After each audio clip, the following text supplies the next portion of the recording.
Interesting बात यह है कि सब्सिडी का बजट जो है ना दिल्ली का साल दर साल बढ़ता ही जा रहा है। 2014-15 में 1555 करोड़ की सब्सिडीज दी गई थी, 15-16 में वो बढ़ के 3018 करोड़ हो गई और 24-25 में 11,000 करोड़ की सब्सिडीज दी जा रही है।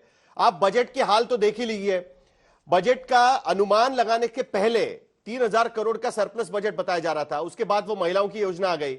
अब 8,000 करोड़ का घाटे का बजट बन जाएगा 24-25 का, जब अगला बजट आएगा तो प्रदीप भंडारी जी, आपकी सत्ता भी आएगी तो आपको घाटे के बजट का सामना करना पड़ेगा और ऊपर से आप भी कुछ नए नए वादे कर रहे हैं, तो मारिश तो सभी साबित हो रहे हैं।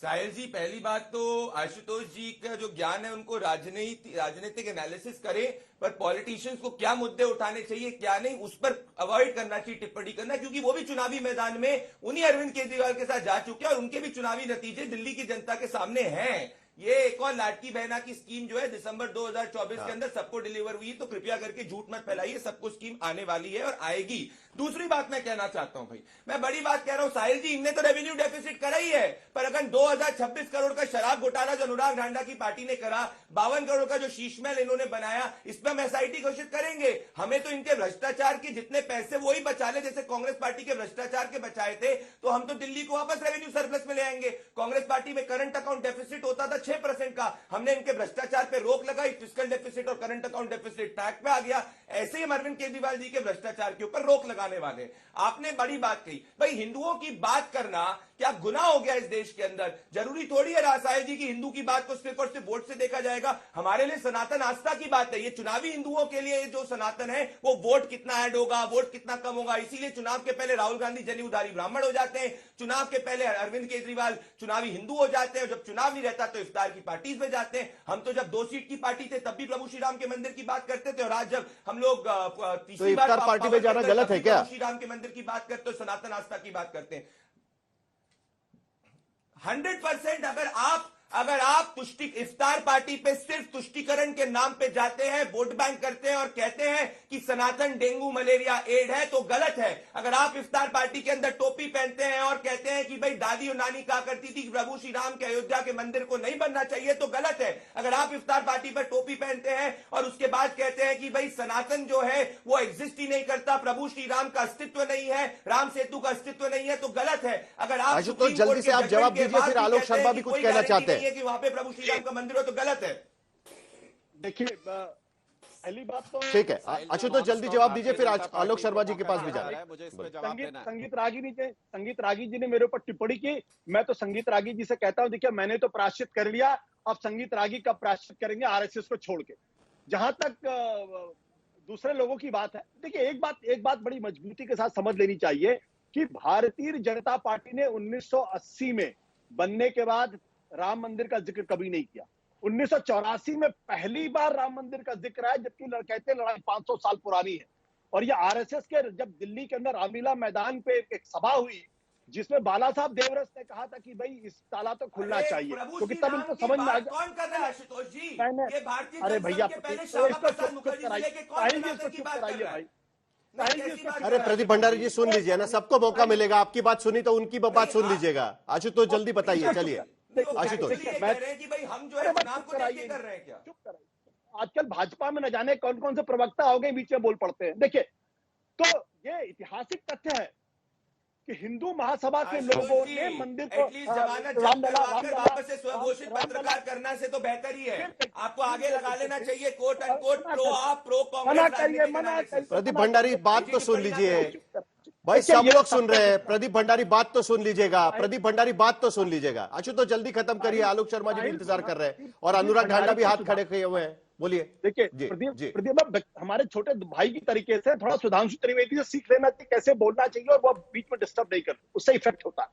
तो मैं ये कह रहा हूं कि जब हिंदू महासभा के लोगों ने रामलला को प्रवेश कराया है ना, अब ये 84 के बाद इनको जब जमीन जब्त हो गई, जब 2 सीटें इनको मिली दिल्ली के अंदर, जब पूरे हिंदुस्तान के अंदर, तब भगवान राम की याद आई। नहीं तो कहते 500 साल पहले आप क्या कर रहे थे? जब जनसंघ बना था तब क्या कर रहे थे? श्यामा प्रसाद मुखर्जी क्या कर रहे थे? 1925 में आरएसएस बना तब क्या कर रहे थे? तब तो आपको भगवान राम की याद नहीं आई, तब तो राम जन्मभूमि की याद नहीं आई। ताला लगा तब आपको याद नहीं आई? आलोक अब शर्मा। आपको याद है क्योंकि आलोक चुनावी शर्मा। हिंदुत्व की बात। अरे हमारा हर व्यक्ति जब बीजेपी कह रही है गलत क्या है? लेकर कोई भी व्यक्ति ने भाई हमारे आस्था से जुड़ा हुआ मामला है, हम हर चुनाव में उठाएंगे। चलिए प्रदीप भंडारी, आलोक शर्मा की भी बात सुन लेते हैं। आलोक शर्मा जी बोलिए। देखिए, मैं बिल्कुल बीजेपी की बात से सहमत हूं कि उनका चुनावी मुद्दा है, हर चुनाव में वो मुद्दे को उठाएंगे। अगर सीरियस होते तो 303 सांसदों वाली पार्टी थी, संसद में बिल ले आते। प्रभुराम से इतनी इच्छा थी तो इनकी इतना ही लगाव था तो, लेकिन अगर ले आते बिल और कहीं पर मंदिर तुरंत उस समय पर बन जाता तो चुनावी मुद्दा समाप्त हो जाता। इनके लिए चुनावी मुद्दा है, बिल्कुल सही कहा है इन्होंने। केजरीवाल को जन्म देने वाले आरएसएस और बीजेपी और आरएसएस के एक पिट्ठू थे, अन्ना हजारे, वो थे। इंडिया अगेंस्ट करप्शन के माध्यम से छोटे रिचार्ज को जन्म दिया। छोटे रिचार्ज ने बड़ा होकर शीश महल बना लिया, मिनी बार बना ली उसके अंदर। अब हालत यह है कि 0 बस खरीदी उसने, 0 सीवरेज ट्रीटमेंट प्लांट बनाया, 0 कॉलेज बनाया, 0 डीडीए से लैंड लेके कॉलेज क्या, हॉस्पिटल क्या, कुछ नहीं बनाया। आज दिक्कत यह है कि पीएम केयर्स फंड का पैसा खाते हैं। आज दिक्कत यह है कि नोटबंदी जैसा कुकर्म और कांड करते हैं। आज दिक्कत यह है कि इलेक्टोरल बॉन्ड का पैसा खाते हैं, और तो और बीफ कंपनियों से पैसा खाते हैं। राम मंदिर के प्रभु के चंदे को चोरी करके खा जाते हैं और यहां पर बैठकर हिंदुत्व की बात करते हैं। मतलब बीफ कंपनियों से पैसा लेते हैं और यहां पर प्रदीप भंडारी सीट पर बैठ शर्मा जी उछल उछल कर हिंदुत्व की बात करते हैं। दुर्भाग्य ये है, दुर्भाग्य ये है कि आज चर्चा होनी चाहिए कि 5000 से ज्यादा। अरे चुप रहो ना यार तुम, साहिल यार, ये बदतमीज आदमी को चुप करवाओ यार। ए साहिल, नहीं जरा शर्मा जी को खत्म करिए, उसके बाद शर्मा जी की बात खत्म करने दीजिए। अनुराग ढांडा को भी बात करनी है। शर्मा जी खत्म करिए। हर आदमी के बीच में बोलता है यार, खत्म होने दीजिए। बोलिए शर्मा जी। सीधी सी बात है, आज के मुद्दे ये होने चाहिए। नहीं आपका समय खत्म हो रहा है शर्मा जी, बोल लीजिए। चलिए 20 से 30 सेकंड है, बोलिए। अरे यार, एक महीने तक दिल्ली में स्कूल बंद करने पड़ रहे हैं। पॉल्यूशन का जिम्मेदार कौन है? छोटा रिचार्ज है या बड़े वाला है? 5000 प्रिंसिपल की पोस्ट खाली है, 25,000 टीचर्स की पोस्ट खाली है, 10,000 डॉक्टर्स की पोस्ट खाली है। लेकिन यहां पर बैठकर कहेंगे मारीच को मारीच, जी बोल दीजिए इसलिए हमें वोट दे दीजिए। अरे देश में 11 साल से नकली हिंदुत्व की सरकार बैठी हुई है, उसके बावजूद कहते हैं हिंदू खतरे में।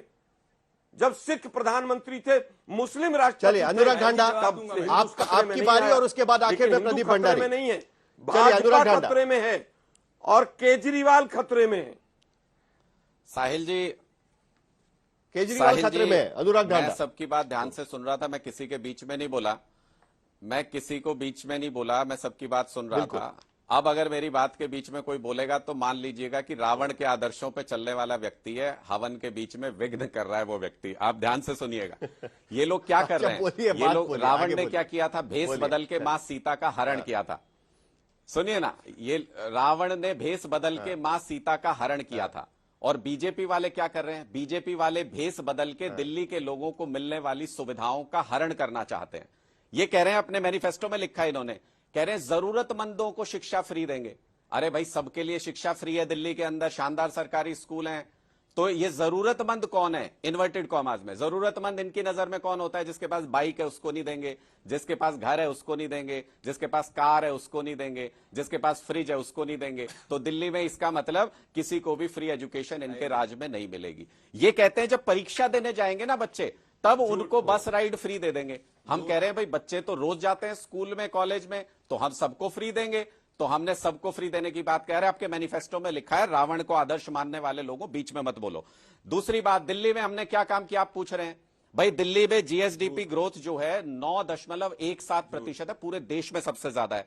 पर कैपिटा इनकम 5,13,000 एस्टिमेटेड है इस साल के लिए, सबसे ज्यादा है पूरे देश में।